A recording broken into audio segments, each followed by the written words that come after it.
Hi hello ನಮಸ್ಕಾರ ಎಲ್ಲರಿಗೂ. ಇವತ್ತಿನ ವಿಡಿಯೋದಾಗ ಮಿರ್ಚಿ ಬಜ್ಜಿ ಹೆಂಗೆ ಮಾಡೋದು ಅಂತ ನೋಡ್ಕೊಂಡು ಬರೋಣ ಬರ್ರಿ.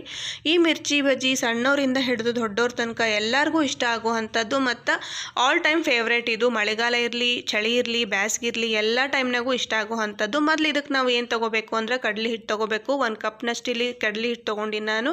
ಮತ್ತು ಇಲ್ಲಿ 2 ಸ್ಪೂನ್ನಷ್ಟು ಅಕ್ಕಿ ಹಿಟ್ಟು ತೊಗೋಬೇಕು. ಮತ್ತಿಲ್ಲಿ ಒಂದು ಅರ್ಧ ಸ್ಪೂನ್ನಷ್ಟು ಅಜ್ವಾನ ತೊಗೊಂಡು ಕೈ ಒಳಗೆ ನಾವಿಲ್ಲಿ ಮ್ಯಾಶ್ ಮಾಡ್ಕೋಬೇಕಾಗ್ತದೆ ನೋಡ್ರಿ. ಅಂದ್ರೆ ಘಮ ನಮ್ಗೆ ಬಿಡ್ತದೆ ಅಜ್ವಾನದ್ದು. ಮತ್ತಿಲ್ಲಿ ರುಚಿಗೆ ತಕ್ಕಷ್ಟು ಉಪ್ಪು ತೊಗೋಬೇಕು ಮತ್ತು ಸೋಡಾ ತೊಗೋಬೇಕು. ಈಗ ಇಲ್ಲಿ ಕಾಸಿದ ಎಣ್ಣೆ ಹಾಕ್ಕೋಬೇಕು. ಮೇನಾಗಿ ನಾವಿಲ್ಲಿ ಕಾಸಿದ ಎಣ್ಣೆ ಹಾಕ್ಕೊಂಡ್ವಿ ಅಂತಂದ್ರೆ ನಮಗಿಲ್ಲಿ ಬಜ್ಜಿ ಕ್ರಿಸ್ಪಾಗಿ ಬರ್ತಾವೆ ನೋಡ್ರಿ. ಈಗ ನಾವಿಲ್ಲಿ ಫಸ್ಟ್ ಡ್ರೈ ಆಗಿ ನಾವೆಲ್ಲನೂ ಮಿಕ್ಸ್ ಮಾಡ್ಕೊಂಡ್ಮೇಲೆ ಸ್ವಲ್ಪ ನೀರು ಹಾಕೋತ ಕಲಿಸ್ಕೋತ ಹೋಗಬೇಕು. ಒಂದು ಚೂರು ಹಿಂಗೆ ಹಾಕೋಬೇಕಾಗ್ತದೆ. ಹಿಂಗೆ ನಮ್ಗೆ ಒಳ್ಳೆ ಪರಿಮಳ ಕೊಡ್ತದೆ ನೋಡ್ರಿ. ಹಿಂಗೆ ನಾವು ಕಲಿಸ್ಕೋತಾ ಹೋಗಬೇಕು. ಭಾಳ ಒಮ್ಮೆಲ್ಗೆ ನೀರು ಹಾಕಿ ಕಲಿಸ್ಕೊಂಡ್ಬಿಟ್ವಿ ಅಂತಂದ್ರೆ ಭಾಳ ನೀರಾಗೋ ಚಾನ್ಸಸ್ ಇರ್ತದೆ ನೋಡ್ರಿ. ಈಗ ಇಷ್ಟು ನಾವಿಲ್ಲಿ ಕರೆಕ್ಟಾಗಿ ಚೂರ ನೀರು ಹಾಕೋತಾ ಗಂಟಾಗ್ಲಾರ್ದಂಗೆ ಕಲಿಸ್ಕೋತಾ ಹೋಗಬೇಕು ನೋಡ್ರಿ. ಇನ್ನೊಂದು ಚೂರು ನೀರು ಹಾಕೊಳ್ಳಿಗತ್ತೀನಿ, ಮತ್ತು ಒಂಚೂರು ಕಲಿಸ್ಕೋಬೇಕು ಹಿಂಗೆ.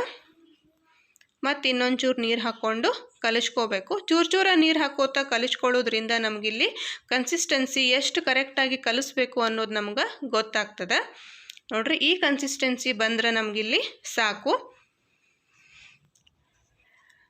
ಈಗ ನಾವಿಲ್ಲಿ ಮೆಣಸಿನ್ಕಾಯಿ ತೊಗೊಳ್ಳೋಣ ಅಂತ. ಮೆಣಸಿನ್ಕಾಯಿ ಭಾಳ ಖಾರ ಇದ್ದಿದ್ವು ಬೇಡ, ಭಾಳ ಸಪ್ಪಗಿರ್ತಾವೆ ಅಂಥವು ಬೇಡ. ಬಜ್ಜಿ ಅಂತಂದ್ರೆ, ಮಿರ್ಚಿ ಬಜ್ಜಿ ಅಂತಂದ್ರೆ ಒಂದು ಸ್ವಲ್ಪ ಖಾರ ಇರೋ ಮೆಣಸಿನ್ಕಾಯಿನ ತೊಗೋಬೇಕಾಗ್ತದೆ. ಭಾಳ ಖಾರ ಇರೋದು ಬೇಡ, ಮೀಡಿಯಮ್ ಖಾರ ಇರೋದು ನೋಡ್ರಿ. ಹಿಂಗೆ ನಾವು ನಡುವೆ ಸೀಳಬೇಕಾಗ್ತದೆ ಮೆಣಸಿನ್ಕಾಯಿನ. ಹಿಂಗೆ ಕಟ್ ಮಾಡಿಕೊಂಡು ನಡುವೆ ಸೀಳಿ ಎಲ್ಲ ಇಟ್ಕೋಬೇಕು ಫಸ್ಟು ನೋಡ್ರಿ.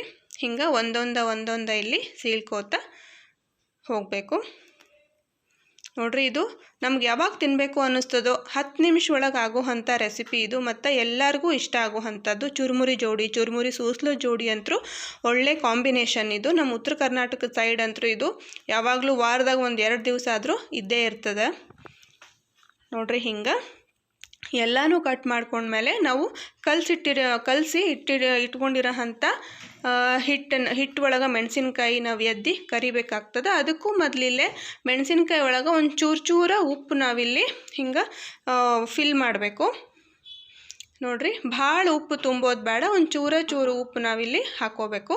ಈಗ ಇಲ್ಲಿ ಎಣ್ಣೆ ಕಾಯ್ಲಿಕ್ಕೆ ಇಟ್ಕೊಂಡು ಒಂದು ಚೂರು ಹಿಟ್ಟು ಹಾಕ್ಕೊಂಡು ನೋಡ್ಕೋಬೇಕು ಎಣ್ಣೆ ಕಾದೋದೋ ಇಲ್ಲ ಅಂತ ಗೊತ್ತಾಗ್ತದೆ ನೋಡ್ರಿ. ಮೀಡಿಯಮ್ ಫ್ಲೇಮ್ ಒಳಗೆ ಇಟ್ಕೊಂಡು ನಾವಿಲ್ಲಿ ಕರ್ಕೋಬೇಕಾಗ್ತದೆ. ಈಗ ಒಂದೊಂದು ಹೆಚ್ಚಿಟ್ಕೊಂಡಿರೋ ಅಂಥ ಮೆಣಸಿನ್ಕಾಯಿನ ಹಿಟ್ಟು ಒಳಗೆ ಎದ್ದು ಹಿಂಗೆ ಒಂದೊಂದು ಕರಿಬೇಕು ನೋಡ್ರಿ. ಹಿಂಗೆ ಒಂದೊಂದು ಮೆಣಸಿನ್ಕಾಯಿ ಕರ್ಕೋತ ಹೋಗಬೇಕು. ಇದು ಒಂದು ಕಡೆ ಕರೆದ್ಮೇಲೆ ಮತ್ತು ಹೊಳ್ಳಿಸಿ ಹಾಕಬೇಕಾಗ್ತದೆ ನೋಡ್ರಿ. ಇದು ಭಾಳ ಅಂದ್ರೆ ಭಾಳ ಸರಳಾಗಿರೋ ಅಂಥದ್ದು ಮತ್ತು ಭಾಳ ರುಚಿಯಾಗಿರೋ ಅಂಥದ್ದು. ಹಬ್ಬದಾಗೂ ಸತ ಮಾಡ್ಬೋದು ಇದನ್ನು. ಇಲ್ಲಿ ಮೆಣಸಿನ್ಕಾಯಿ ಜಾಗಕ್ಕೆ ನಾವು ಸೌತೆಕಾಯಿ, ನಮ್ಮ ಉತ್ತರ ಕರ್ನಾಟಕದ ಕಡೆ ಸೌತೆಕಾಯಿ ಬೇರೆ ಟೈಪ್ ಇರ್ತಾವೆ, ಆ ಸೌತೆಕಾಯಿ ನಾವು ಯೂಸ್ ಮಾಡಿಕೊಂಡು ಮಾಡ್ಬೋದು. ಮತ್ತು ಆಲೂಗಡ್ಡೆ ಹಾಕ್ಕೋಬೋದು. ಈ ಹಿಟ್ಟಿನಾಗ ಹಾಕ್ಕೊಂಡು ನಾವು ಆಲೂ ಬೋಂಡ ಅಂಥೇಳಿ ಏನು ಮಾಡ್ತೀವಲ್ಲ ಅದನ್ನು ಮಾಡ್ಕೋಬೋದು. ಮತ್ತು ಸೌತೆಕಾಯಿ ಹಾಕ್ಬೋದು, ಹೀರೆಕಾಯಿ ಹಾಕ್ಬೋದು. ಹಿಂಗೆ ಬೇರೆ ಹಾಕ್ಕೊಂಡು ಸತ್ಯಕ್ಕೆ ನಾವು ಮಾಡ್ಕೋಬೋದು. ಈಗ ಕೆಲವೊಬ್ರು ಹೇಳ್ತಿರ್ತಾರೆ ಹಿಟ್ಟು ಎಲ್ಲ ಕೈಗೆ ಹತ್ತದ ಹೀಗೆಲ್ಲ ಹೇಳ್ತಿರ್ತಾರೆ. ಅವಾಗ ನಾವಿಲ್ಲಿ ಹಿಂಗೆ ಇನ್ನೊಂದು ಮೆಥಡ್ ತೋರಿಸ್ಲಿಕ್ಕತ್ತೀನಿ. ಹಿಂಗೆ ಸಣ್ಣ ಚಹಾ ಕುಡಿಯೋ ಗ್ಲಾಸ್ನಾಗ ನಾವು ಹಿಟ್ಟು ಹಾಕ್ಕೊಂಡು ಒಂದೊಂದು ಮೆಣಸಿನ್ಕಾಯಿ ಹಿಂಗೆ ನಾವು ಅದ್ರಾಗ ಎದ್ದು ಕರಿಯೋದ್ರಿಂದ ಭಾಳ ಅಂದ್ರೆ ಭಾಳ ಈಸಿ ಆಗ್ತದೆ ನಮಗೆ ಬಜ್ಜಿ ಕರಿಯೋದು. ಮತ್ತು ಕೈಗೆಲ್ಲ ಹಿಟ್ಟೆಲ್ಲ ಹತ್ತೋದಿಲ್ಲ. ಕೆಲವೊಬ್ರು ಹಿಟ್ಟು ಹತ್ತದ ಅಂತ ಅನ್ನೋ ಉದ್ದೇಶಕ್ಕೆ ಮಾಡಂಗಿಲ್ಲ ಅಂತಂದು ಹೇಳ್ತಿರ್ತಾರೆ. ನಾವು ಒಂದಿಬ್ಬರು ನಮ್ಮ ಫ್ರೆಂಡ್ಸ್ನ ಕೇಳಿದೆ, ಅದನ್ನೆಲ್ಲ ಕೈಗೆಲ್ಲ ಹಿಟ್ಟು ಹತ್ತದ ಹೀಗೆಲ್ಲ ಅಂತಂದು ಹೇಳ್ತಿದ್ರು. ಅದಕ್ಕೆ ಈ ಥರ ಒಂದು ಮೆಥಡು ನಾವು ಯೂಸ್ ಮಾಡ್ಬೋದು ಬಜ್ಜಿ ಮಾಡಲಿಕ್ಕೆ ಅಂತಂದು ತೋರಿಸ್ದೆ ಇವತ್ತಿನ ವಿಡಿಯೋದಾಗ ನಾನು ನೋಡ್ರಿ. ಹಿಂಗೆ ಎಲ್ಲ ಮೆಣಸಿನ್ಕಾಯಿನೂ ಹಿಂಗೆ ನಾವು ಒಂದೊಂದು ಕರೆದು ತಕ್ಕೋಬೇಕಾಗ್ತದೆ ನೋಡ್ರಿ. ನೋಡಲಿಕ್ಕೆ ಎಷ್ಟು ಚಂದ ಕಾಣಿಸ್ಲಿಕ್ಕತ್ತವ, ಅಷ್ಟೇ ಕ್ರಿಸ್ಪಾಗಿಯೂ ಆಗ್ಯಾವ ಇವು.